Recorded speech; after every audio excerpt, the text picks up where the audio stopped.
Okay. So welcome again to all of you. My name is Yogesh Agiwal from Crossover Leadership Journeys.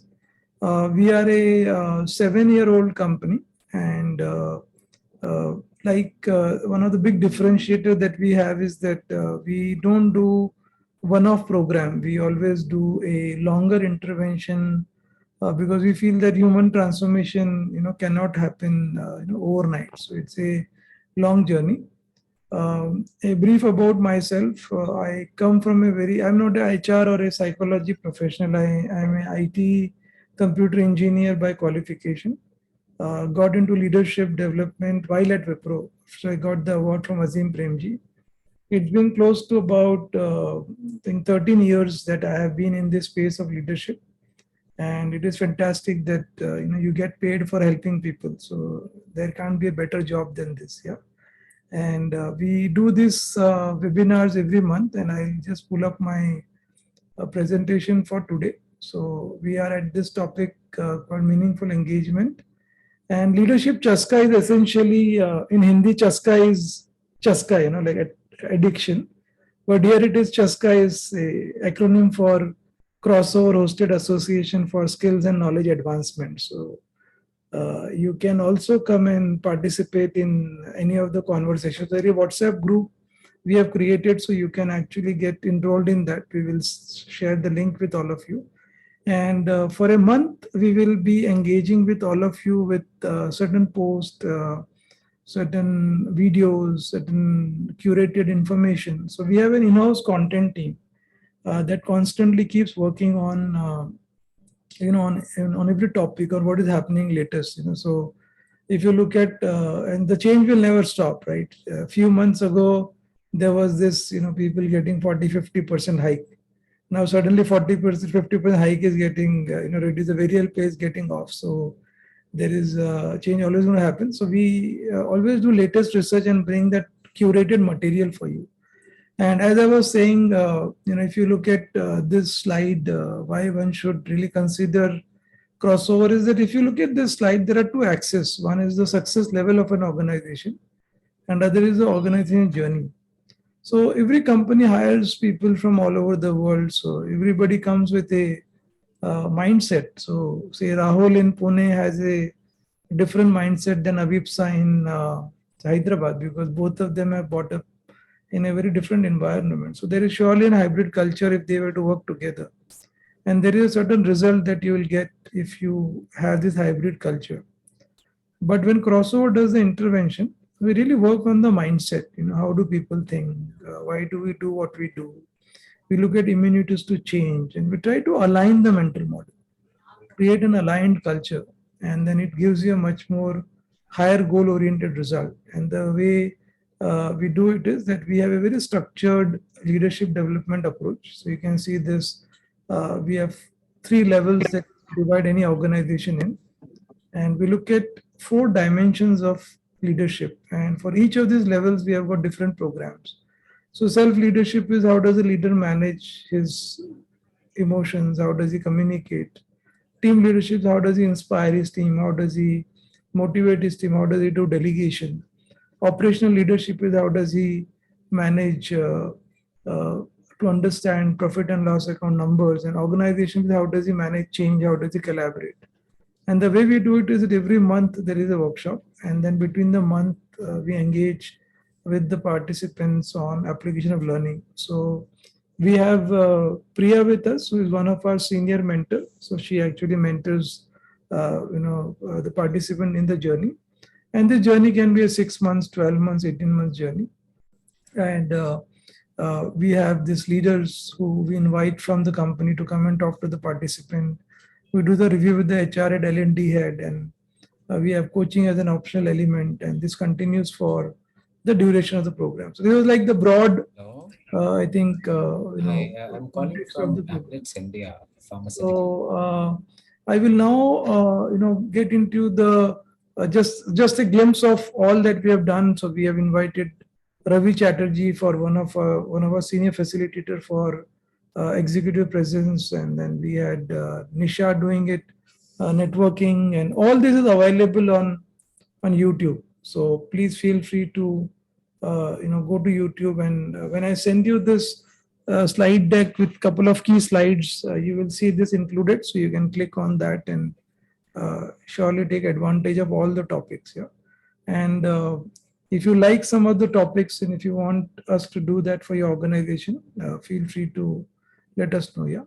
So today's session is meaningful engagement, and I'll start off with a with a small activity. And while meaningful engagement, I think from a term angle, I think every manager, every company want to really engage meaningfully with their employees.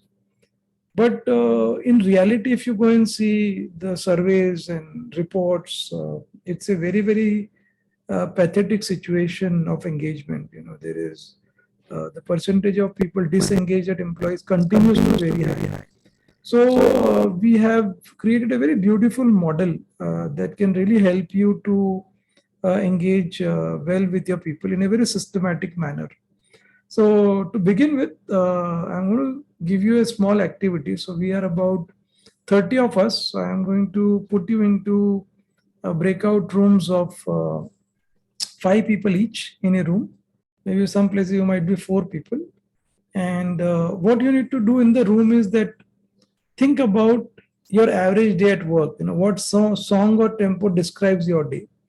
So, for example, if you look at Yogesh as a person, and those of you know me, I'm a very, a classical singer type, ka slow, very quiet, very, not a very high energy person in general. But whereas one of my colleagues at Wipro, the moment you would enter in a room, you can see that he's an rock Western music type. Yeah.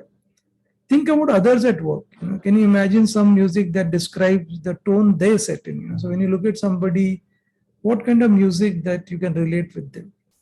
Using music, how would others describe you in the workplace? So this was my perception, but what do people say about that? Are you an upbeat song that inspires high energy, such as the one that makes you want to dance? Or are you a melancholy song? Name some song that others might use to describe you, what impact your tone has. So that is your. So right now we don't have others to tell, but you can just kind of think about it.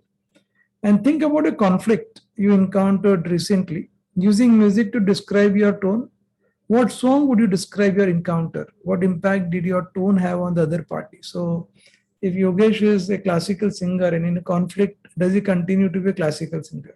So that you have to think. And what is the ideal tone you wish to set each day as you enter the workplace? What song would you describe how you wish to show up? Yeah. So if I were to work that with that other colleague who is a rock Western music, what should I do? What kind of tone I should set? So these are the 5 questions. I would request you to take a screenshot of this on your mobile or on your laptop so that you can refer to that in the breakout room. And the breakout room is just for about 10 minutes, so you can be there for 10 minutes. So I'm going to create say about 6 breakout room, so you can have like or maybe 5 breakout room, and I'll give you 10 minutes in the breakout room. Yeah. Or I can create maybe 6, possibly 6 room, and you will have 5 people in a room, and take some these questions, discuss with them, and then you come back and we will not have a very detailed sharing because this is a 2-day program that we run for our clients. So this I'm compressing it in 90 minutes, approximately 5:30. So we don't have that much of time. So I'm going to now open the room for 10 minutes. And at the 10th minute, you will see uh, a reminder that in 15 seconds, the room is going to get closed. Yeah. And I think most people are familiar with Zoom now. But those who are not, you will see a pop-up coming on your screen when I open the room. So click on that and you'll be there in the room. Yeah. So have a good time, and then I'll see you in 10 minutes.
So, meeting is being recorded. who would like to volunteer? What happened in the room? Any thoughts that you guys discussed? Priya, you can. Yeah, yeah. Okay, so it's a very difficult, no, Yogesh, that to pinpoint a song Hmm. because we suddenly realized, yes, how people perceive us and how we perceive ourselves Hmm. quite different, And whereas I think when we were discussing about what song would depict the feeling that what I'm going through the day, my work, how it goes on my work day. So Hmm. we had uh, we had Shruti saying she was talking about some really Josh songs, which Okay. actually I guess everybody wants that we do the best in our during our work days and do a productive best actually. Okay. And yes, even I think we all expect that. Sometimes it's a little, it just there may be ups and downs. So yes, and how people perceive us also. I think we, if you have a realistic idea, sometimes we may be doing our best and sometimes not so much our best. So there were songs even to express that. Oh, very nice. Very nice. Super. Yeah, I mean that is the whole idea of this small exercise. That when you look at engagement, this is a very nice way to look at it. And when you look at people, also you are able to relate, and that is like. So one more room. Anybody? Thanks. So can we clap for Priya? Do you guys know the virtual clap that we have here? Yeah. So this is our virtual clap. Yeah. So any one room before we take it forward? Yeah. Anybody would like to share? Imran, you want to share from our room? Uh, I think more than me, I think it's I forgot the name. Maybe Satish, you can take But over. Imran has a very nice voice, actually. It's a tonal voice. Thank you, Yogesh. He's a nice person too. Hi, Imran. Nice Hey, to see you. same here. Yeah, Sorry, I'm in a bit crowded zone, so I thought of muting No, myself. Crowd gives energy to Yogesh and all of us, I think. Yeah, that's true. Yeah. I like seeing people in office, so no. Anybody, I think Imran or Satish. Yeah. yeah, I think more of that we couldn't really set the tone, but the day we start, whatever the planning we have, the upcoming meetings, I think Satish has shared an example that ad hoc meetings, unplanned meetings, it's quite. He's not okay with those kind of things. We had to really shuffle between those conflicts, and Yeah. at times we also have some disagreements between what to say what to say and what not to say. Yeah. Yeah, this kind of general talk we had, we couldn't really set that tone or context, but it was a nice conversation we had all together. Yes. Sure. No, so Imran, we really didn't want to get a solution out of this small activity. It was just to set the tone. And if you really look at, why, the song that plays around us influences how people perceive us and will engage with us. Yeah, so it is a very important, thinking that we want to get around this. And when you look at, why playing a song is important, and these are some very worrisome statistics, and it says that 70% of the employees at work may be disengaged. And in today's session, we look at some opportunities that actually creates disengagement and help you with a very nice model that will help you to kind of systematically, start practicing engagement. And the benefit of engagement is that it can actually give you 4 times more profitability if we were to kind of engage the employees really well. Yeah, so that's the idea behind that. And if you look at this very nice definition, that we picked up, which talks about what is meaningful engagement all about, and I'll just give you 30 seconds to read about this definition. And I think I urge all of you to just take a printout of this definition and keep it handy with you. And just I'll give you 30 seconds to think about it.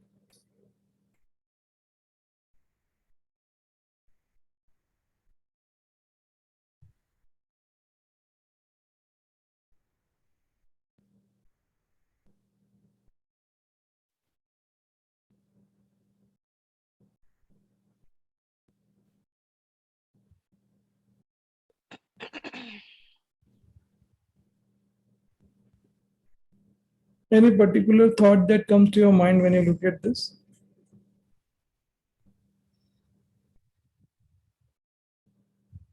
Each word has such a power in this definition.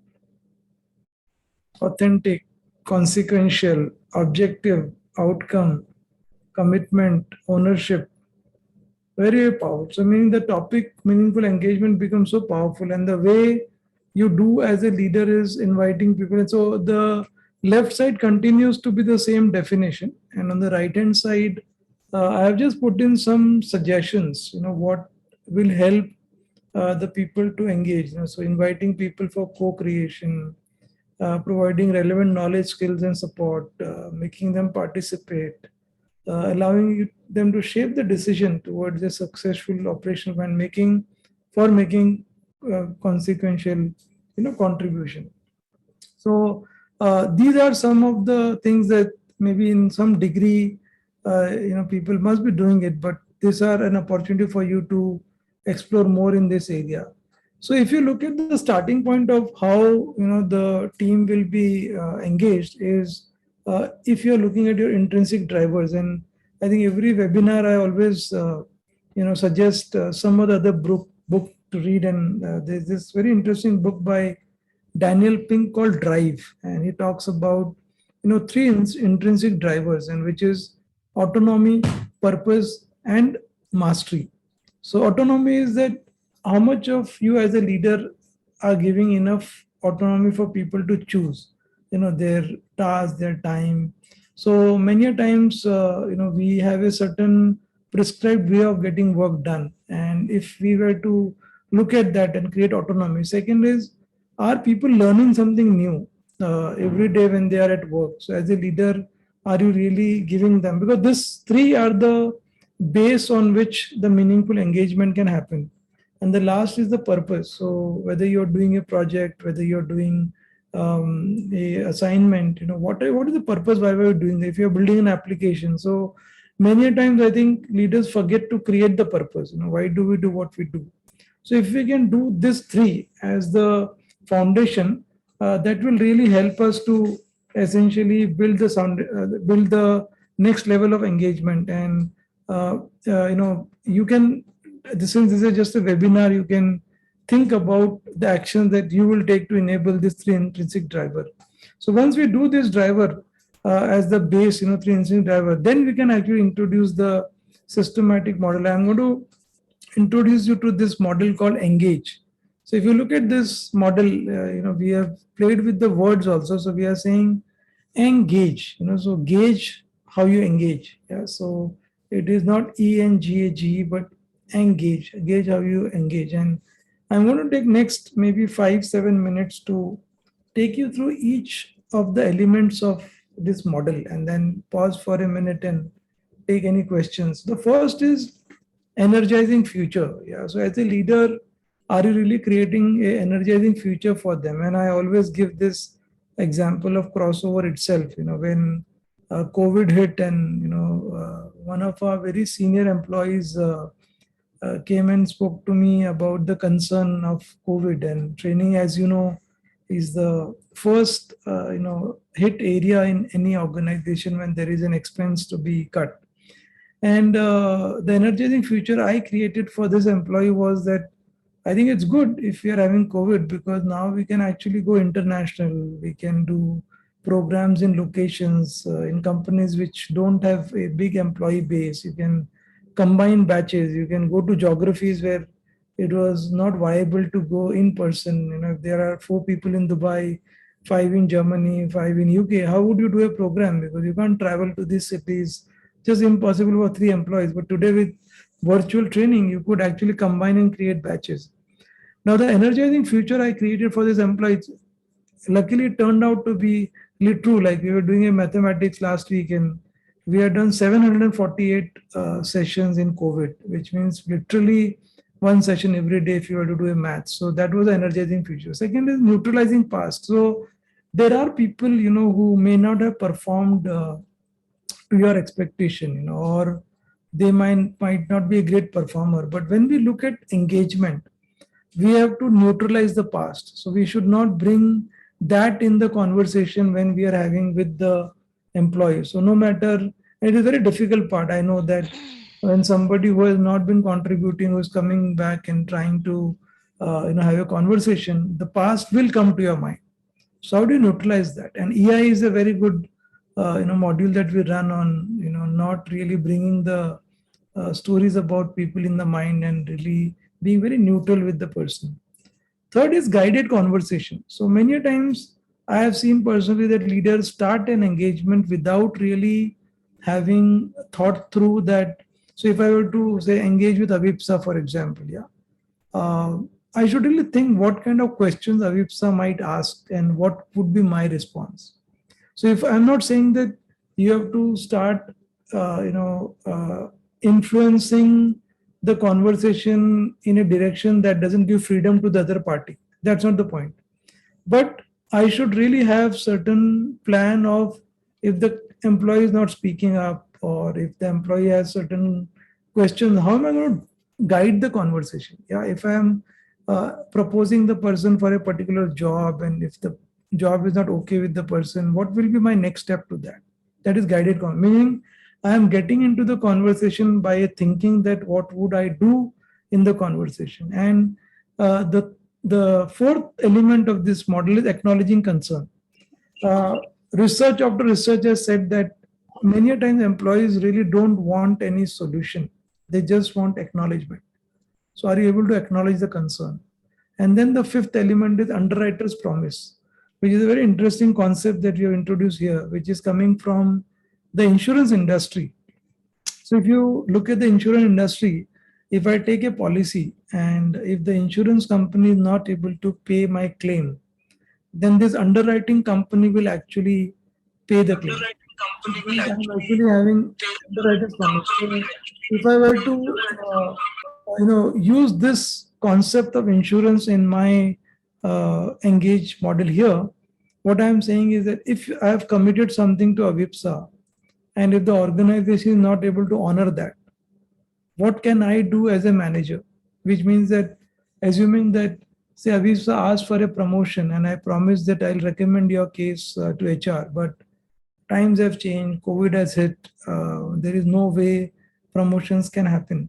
So my underwriter's promise would be that I would ask Avipsa that, can I give you a new role? Can I give you additional responsibility? Can I do some internal training nomination? So what else can I do to fulfill that promise? And this is a very important piece of engagement. Whatever we have committed, am I honoring that promise? And then giving and receiving feedback is another engagement, because if you really want to help people develop, there will be times that you will have to give feedback. And if you have to develop yourself as a leader, then you also have to receive feedback. Now, if you look at most leaders, they really don't have the skill to give feedback, and they are not in a position to receive feedback. So gauge, which is G part of the giving and receiving feedback, is a very important element. And the last step is, many times leaders do have conversation, but they don't systematically write down what is the next step. So what happens is that over a period of time, the employees feel that यार इसके पास जाके कोई फायदा नहीं है. He will talk to you about big things, but nothing will happen after that. So can you enumerate the step? So this is the engage model for all of you. I'll just maybe take a pause here, and any reflections, any thoughts, any questions that anybody has on this.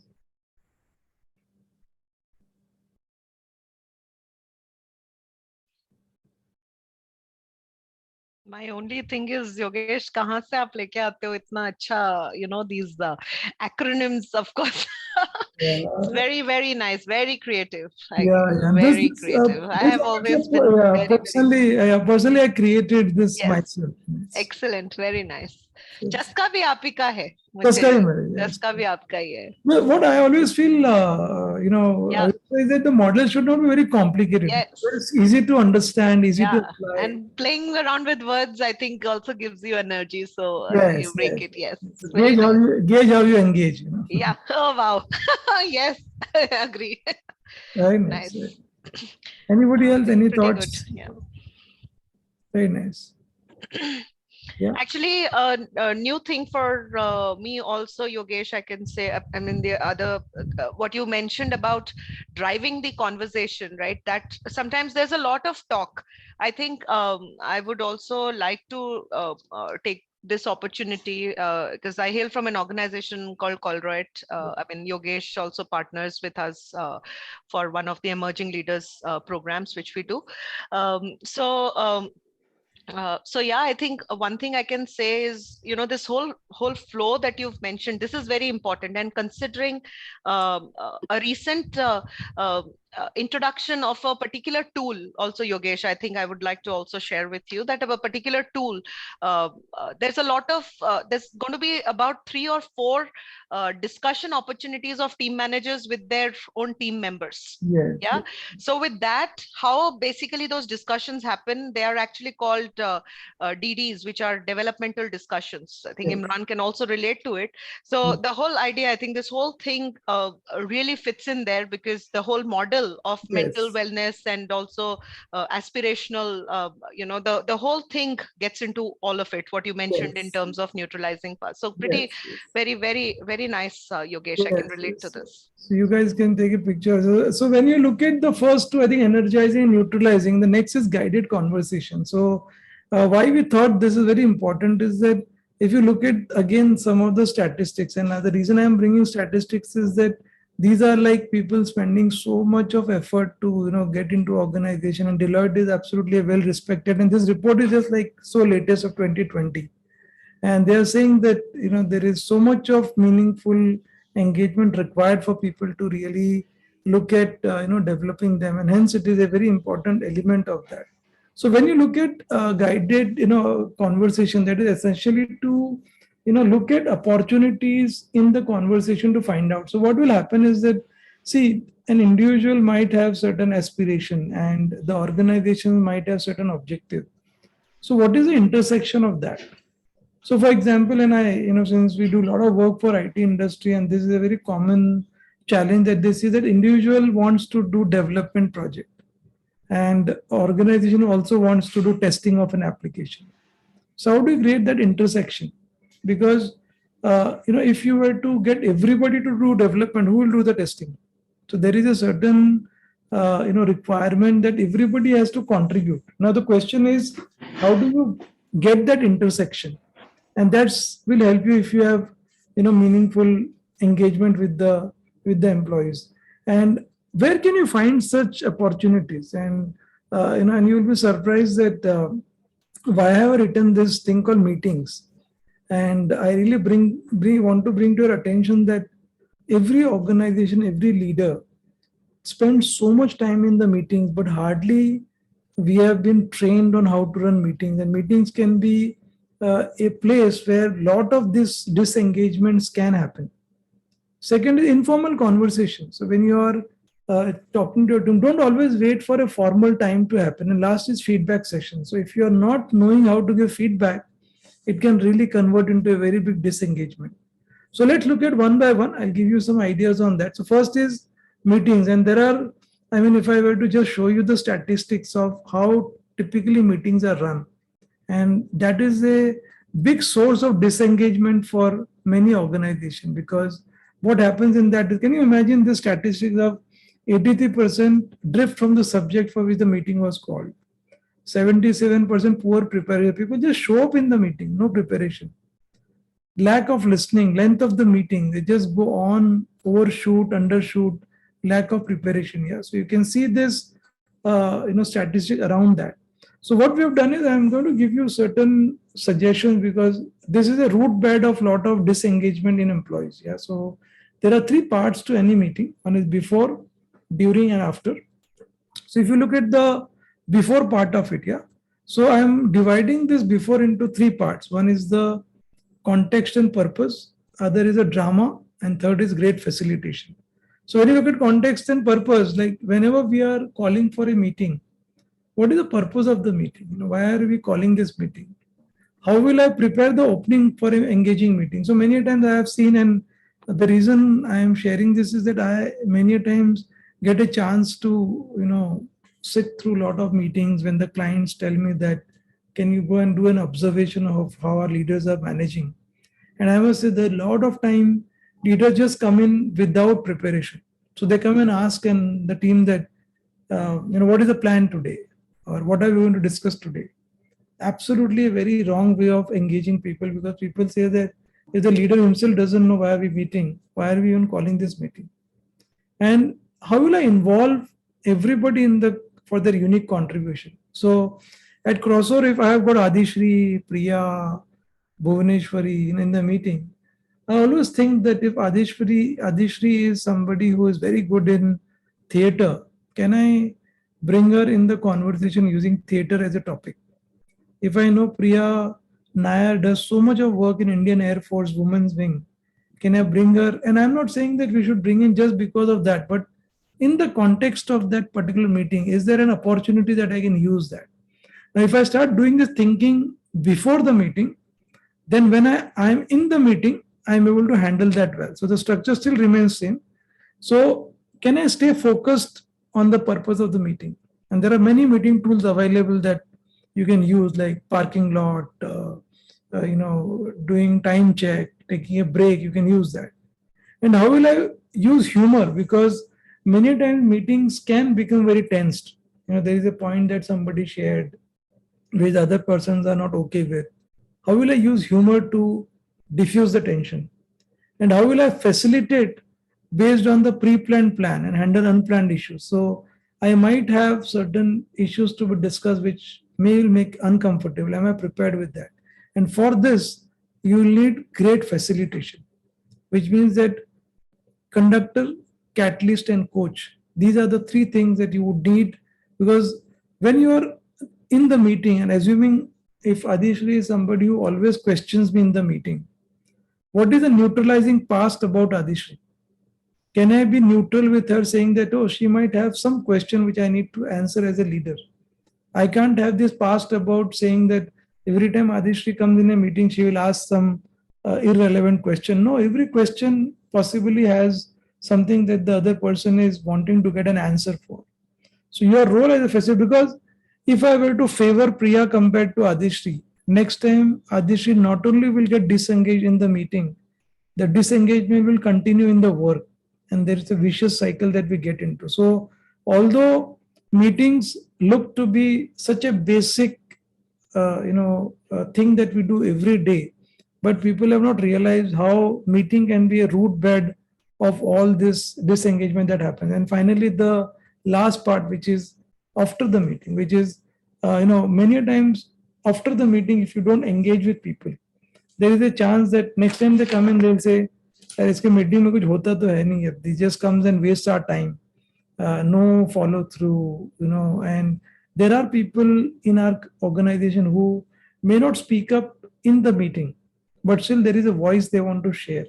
So can you create that pull for people and get whatever you are talking about into that meeting? So not only that during, so you can imagine, I have just made the three parts, so powerful for you. Like before the meeting, there is so much work to be done. During the meeting, there is so much work to be done. And after the meeting, there is so much work to be done. And although right now it must be sounding, very, large, but then once you start doing this, you will start seeing the power of meeting. You will start seeing the song that we initially spoke about, will start changing. You will start seeing upbeat song. You will start seeing a lot of creative songs coming into the meeting. Yeah. So meetings are the best. And then, so I'll just take a pause here, and maybe any thoughts, any reflections on the importance of meeting in engagement? Anybody would like to share any thoughts? Yeah. Yogesh, very, very nice, which we take granted for this meeting as a ritual. Only more focus is done towards the conducting the meeting, but not the other two portions. Yes. So one question that I had was this: on the after the meeting engagement, you said great facilitation means that is, talk people separately, calling them who are not engaged in the meeting, and then, guiding them, or how is that? Absolutely. I mean, that is one part of it, but also, after the meeting, that is surely you should do that. So if I were to ask Priya that, hey Priya, yaar, aaj ke meeting mein you were very quiet, hope all okay. Mm. So she might say that you just put me off when I suggested on this thing, and I thought that you don't value what I contribute. And I will tell Priya that, hey, Priya, I mean, I was such in a pressure to go to the client meeting, so I kind of didn't want it to continue, but I had no intention of that. I got that Priya back. And if there are 10 people in the meeting, if I write to all of these people thanking for their contribution and I look forward to the next week's engaging meeting, fantastic. At Crossover, we always do this thing called vote of thanks at the last 3 minutes, which means that everybody will come and we do it on rotation. And Priya is right here, so Priya can vouch for that. Okay. So, for example, if Priya will say that, Satish, thanks for asking such a nice question in today's meeting, and it was very useful because even Ekta had this question, and but I think thanks for asking. Avipsa, thanks for always bringing the energy to the session. When you are around, we are very sure that you will ask, you will share your feedback. Thanks for that. Yeah. So what we are doing is, in 3 minutes, we are acknowledging everybody's contribution. Very simple thing. First 2 minutes, we ask people to come up with a small story or a small video to open the meeting. Suddenly, everybody is very excited. Yeah, and you don't do that, Sati, as a leader. You only ask people to do on rotation. So if this week is Priya, next week is Adishri, third week is Avipsa, fourth week is somebody else. So you are not taking any load, but you are creating an environment that engages people, even in a basic thing as meeting, which can become so powerful.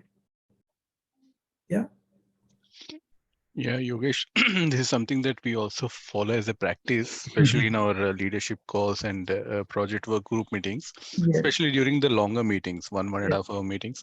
The last 5 minutes we dedicate for the quality part. So Right. we check after the meeting, we check each one of us, how was the meeting today, what went well, and what could have been done better. Very nice. So we take this as the best practices, and we take it forward for the next upcoming meeting. So this is something that we follow as a practice in the organization. Right. Brilliant. Absolutely. Only the word of caution is that I have seen in one organization they were doing that, and they followed it with such a process that they will not close the meeting unless somebody has said what is good or not. So it was like everybody has to say something. So at some point, people will focus on, last 5 minutes, what I'm going to say now, let me start thinking, rather than focus on the meeting. So it should not become so rigid also. Just a word of caution there. Sure. So when you look at, I think this particular question of good relationship at work in meaningful engagement, I think it's a no-brainer that everybody would agree that I think we should have good relationship at work in order to have meaningful engagement.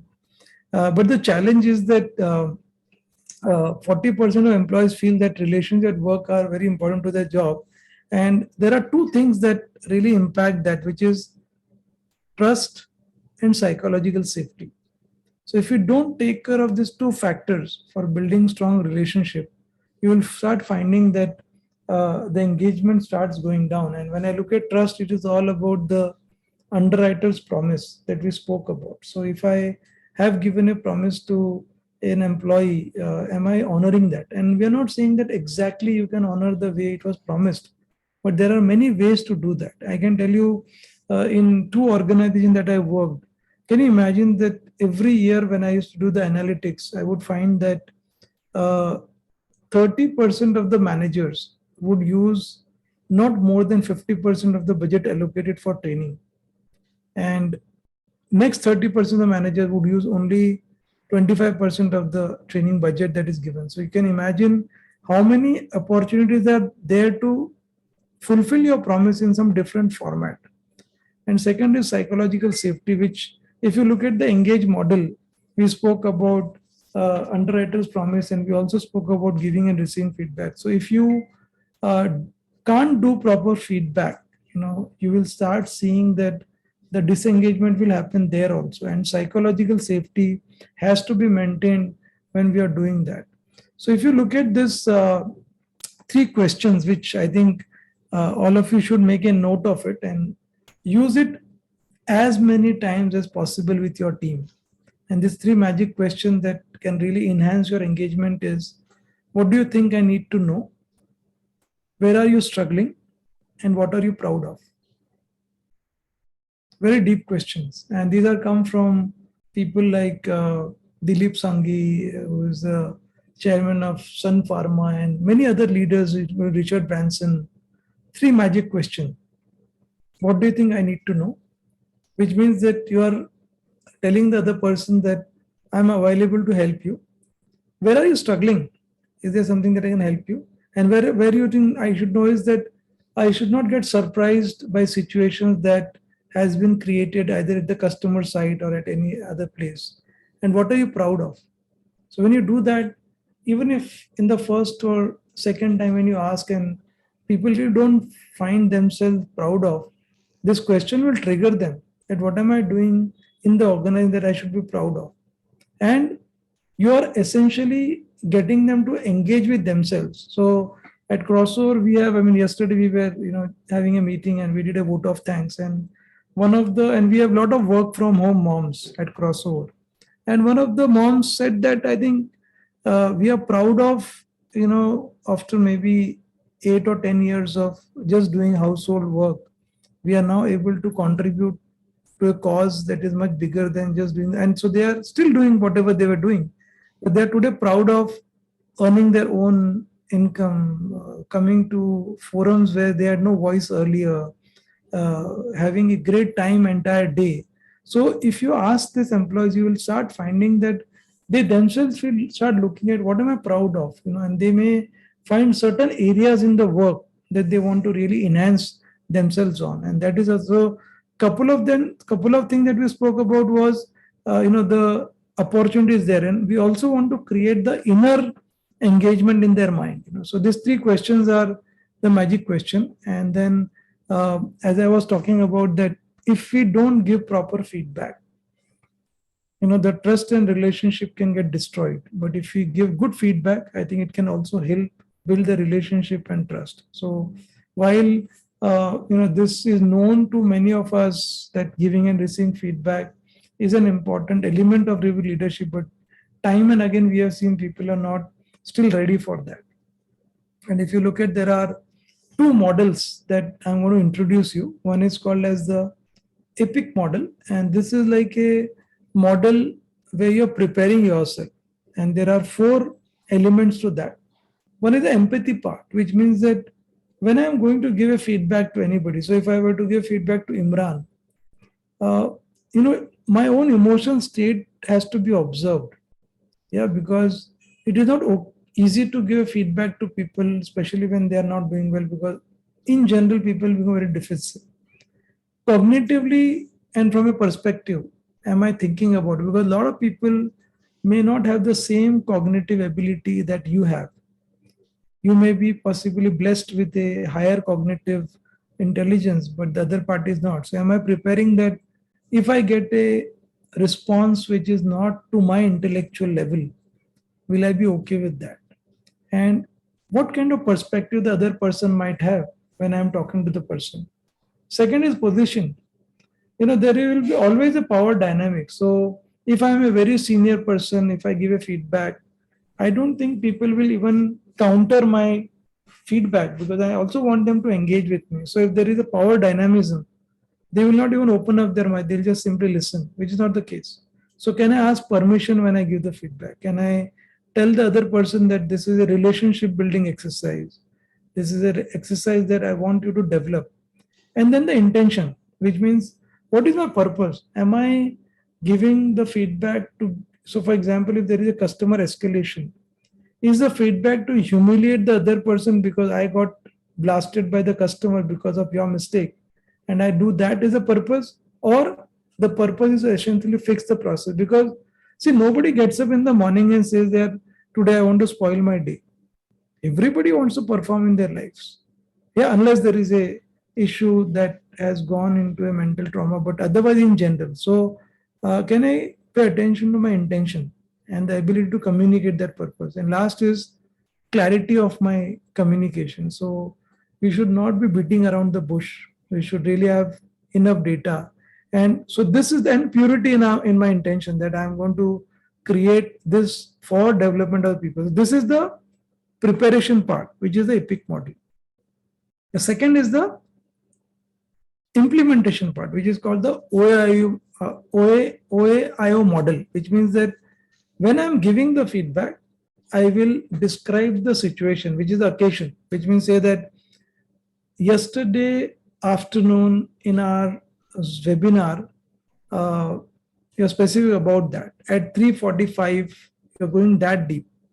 Then the action and interactions. If I were to give the feedback to Bhuna, who is organized this webinar today, I would say, and if there was some mess up, I would say to Bhuna that yesterday's webinar, you were supposed to be opening the Zoom link at 3:40, but you came at 3:55.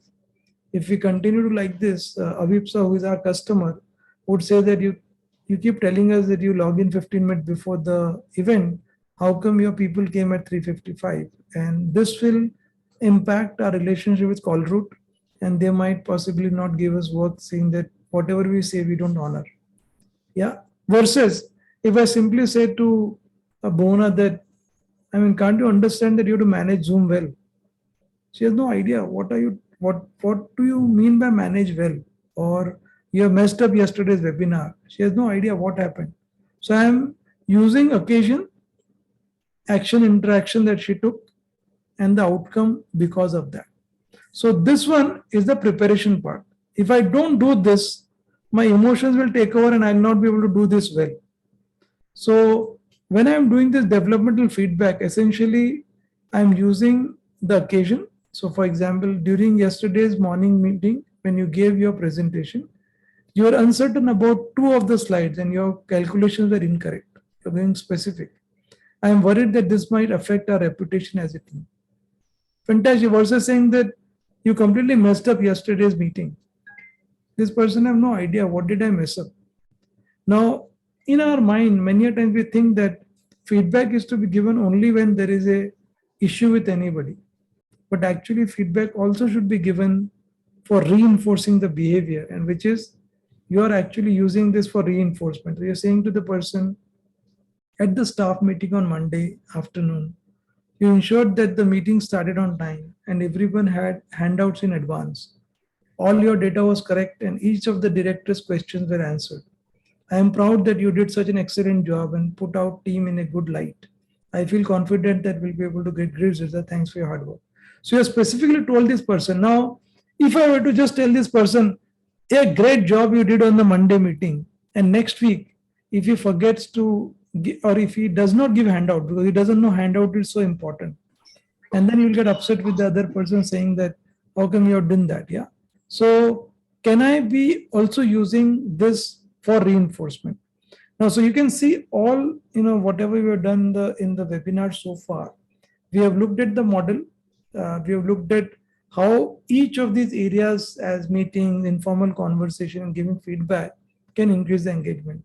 So I'll pull up the model again before I come to the last part, which is making all the notes of the discussion that you had with your employees when you're engaging with them and putting the next steps in a plan or a calendar to work on them. Now, this is one other thing that most leaders in some form miss out on, that because they never think of the engagement with a long term. So assuming that if I'm going to change to a new role or I'm going to change my job, that is not the thinking I think we as a leader should have. But we should think about saying that doesn't matter. Maybe I'm working with Homi today, but maybe after 2 years, I might meet Homi in a new organization. Or as a leader, this is my duty to really enumerate the next steps and ensure that whatever we have decided, we are putting that, हमने अमल किया उसके ऊपर. That is the last step, because many good conversation you might have, you might do great guided conversation, you might have great energizing future, you might have great nurturing past, but are you doing that? Are you following the discussion that you've had? Are you following the decision that you have made? Are you ensuring that you're completing all that? If you don't do all that you have done in the past will go is a futile exercise. So the last step is as important as all the earlier steps. And this is engaged for you. So we're at 5:10, 5:12. So give another 10, 15 minutes to take any questions, any reflections, any doubts that you might have on the model. Yeah.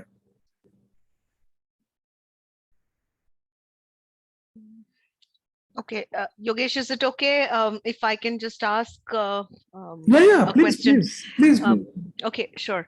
So I'd also like to share, because when I read the write-up, right, about this particular webinar or for the discussion, and when I made my mind to enroll for this, I also had in mind I did not come with a blank slate. I came thinking that, okay, these are perhaps some of the things. So Yogesh, I have a question. So what I had before I came to the session and what I got away, but what I also would want to ask, I got most of the things that I was looking at, which I think relating it to feedback and how the communication can happen. And Yogesh, you can hear me? I don't see your video.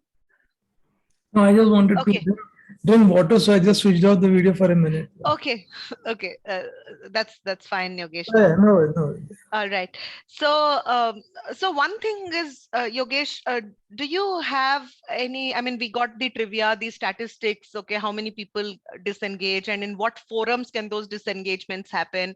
Also, there's a model that we have in order to drive a very meaningful conversation, making sure every aspect of the relationship, also the competency, all those aspects are also kept intact. That balance all, but is there something that you would also recommend? How do you really sense it well in advance before so what are the signals that you think can also come, not just from, see, I think from beginners like freshmen and all, you can still sense, but in leaders themselves, how do you sense disengagement? So my thinking around this, Avip, is that, see, everybody has an experience that they carry with them. I have had situation where there are people who, anything I say, they will have a a more negative approach to that, because possibly where they came from, the previous organization or previous boss, they have never had a very positive experience. So whatever somebody was told, they would find it, it was better to kill the idea rather than implement that, because they never got the success due credit of what they contributed. Yeah. Now, such people, when they come in, and there are two ways to look at it. One is that you start getting upset with this negative behavior, and you start looking for alternate. Yeah. The other option is you start giving credit to those people. So assuming that you give them a very small assignment, and they come in the next meeting, and you start the meeting by appreciating what they did. You will start over a period of time. So anything that people are not doing which is contributing to the success of the organization or to your initiative, there is a background to that. So instead of getting upset, can you start going behind the reason why somebody is behaving in a certain pattern? So you are constantly engaging to find that, rather than engaging to get upset with the person. So signals are very clear when people are not, say for example, if the proposal has to go at 6 o'clock, and there is a office timing that closes at 6 o'clock, and the person says that, even though they have some leeway to stay back late, and they say, I'll do it only tomorrow, that's an indication that they are possibly just trying to not contribute beyond the duty. So how much they are contributing in the conversation, what kind of conversation they are doing. Yeah. You should be able to sense all that. How much of, when you open something like, who would like to volunteer, and if somebody is not at all ever volunteering, there is a sign that they are disengaged. Yeah. Or they may want a separate conversation. They are not okay to openly say that, because last time in their experience, when they openly said that, and if they were not able to do that, the person was humiliated in front of everybody. क्या तुम तो इतना बड़ा बड़ा बात किया था, अभी तो किया नहीं तुमने. So they want a separate conversation. So each human being is so different. You have to start dealing with each of them separately. Yeah. Yeah. I Yeah. will And it is agree not, with that, Yogesh. Yes. it is Yeah, not I easy think what's also, important, I had a very, specific question, but maybe I'll let others also add. yeah, sure, sure. And I'll just maybe Sure. Yes. turn off the, this thing, and we can have people, Yes. sharing. Yeah. So anybody else, Deepan, with anything you want to share? Yeah, Yogesh, very insightful session. And we do our one-on-ones recently because of disengagement. We have tried to put a structure around how managers should do the one-on-ones. Yes. So I found a lot of things that you spoke about here that we are trying to cover. Like, we have given a 10-10-10 minute slot in the one-on-ones where the first 10 minutes, the manager actually listens with an open mind to the reportee. What is going on, what do you think this is happening, or the concerns. And then the next 10 minutes is about the regular work, giving some feedback or appreciating any good work done. And the last 10 minutes we are trying to dedicate towards a strategic thing, which is aligning the individual's aspirations to the organization's aspirations or the BU's objectives. Very nice. So when it is happening on a very frequent basis, actually the disengagement does not happen. Yes. And this also needs that preparation that you talked about, that you have to be prepared, the Yes. guided conversation. You have to think what this person may come up with, and he had asked you have to be able to add value to Yes. those conversations. Otherwise, the next time, then they will not feel like showing up. Many Yes. managers complain that people don't show up for one-on-ones Yes. because we are not adding value. So Yes. a lot of things I will take away from your session to be Absolutely, included. absolutely. Yeah. But I also recommend my participant that, don't always do everything in the same conference room. Go out, have coffee. Like for years together at Wipro, I used to do like 6 of my direct reports. We used to do all our resource allocation in cafeteria. वो 4-5 समोसा मंगाएगा, 2-4 चाय मंगाएगा, and we will all do, no formal like whiteboard or monitor or projector, nothing. विलजा से अरे मुरली तेरे पास कितना लोग है, खाली butter है, चल इसको दे दे, कोटी इसको दे दे, कोटी को बोले इसको दे दे. So we would like see that was like ultimate engagement in the sense they would not even feel that we have like increased our product utilization by 7% with that 7 rupees samosa. Can you imagine? Versus, you tell people that hey, come up with that PPT, give them template. Nothing wrong in that. I'm not saying that you should not use template, but the intent of like why am I doing this? Like we have to get where does our salary come from? I should tell these people. Where will I give hike to people unless you contribute by utilizing people well? If I were to not do this, how would I get money and how would I then see? So if my utilization is at the top, then I can go and ask the management, यार हम लोग इतना मेहनत करें and can you give us a higher percentage? Isn't it? So it should be like it should not be a load on people to engage. It should be a joy. That should be the idea that you have to cultivate in people. Yeah. Good. So good. Thank you so much. I think I usually give like 10 minutes before the session. I try to wind up so you get extra time because it's a very joy that you blocked till 5:30. You got 10 minutes extra. And I think if Pooja is here or anybody from Bhubanesh, if you have the leadership CHASKA, this link, you can share it here so that people can join. If you're not, we will email it to you. Essentially, it's the link that will help you to get enrolled in a WhatsApp group called Leadership CHASKA. So for next 1 month, you can actually get articles, videos, curated posts, and you can also ask anybody. There is a mentor in the group on any question that you may have. So whatever you have learned, you want to take help, it is provided free of charge to all of you. And when I say free of charge, not really free of charge, because then now you will go and say, Deepan Vita, to 2 more places. यार बहुत अच्छा काम करते हैं. Can you get them to do this session on meaningful engagement? Yeah. So that's also the intent that you go and tell if you liked our work. and then we get more work from our clients. And most of 80% of our work is all referral. Yeah, so we don't do too much of marketing, but we do these sessions. We really show people what we have, and this is all absolute authentic, created by us. We don't, really buy. The biggest compliment we always get is that is crossover a franchise in India of a company of US. So the quality of a material, and this is like absolutely homegrown, not coming from any copy from a Google or anywhere. It's like created by us. Yeah. So good. Thank you so much. And then I'll see you again next month. We are going to deal with a topic called ever-changing change. And I would like you all to come and join that session. It's a very interesting session that we are bringing in this whole, law of thermodynamics and entropy and all that. Yeah. So entropy is the measure of disorder. And we're going to look at how in this universe, things will change. It's a law, like gravity ke jaisa hai. Okay. Now the question is, if you can accept that as a law, then you're not upset with change.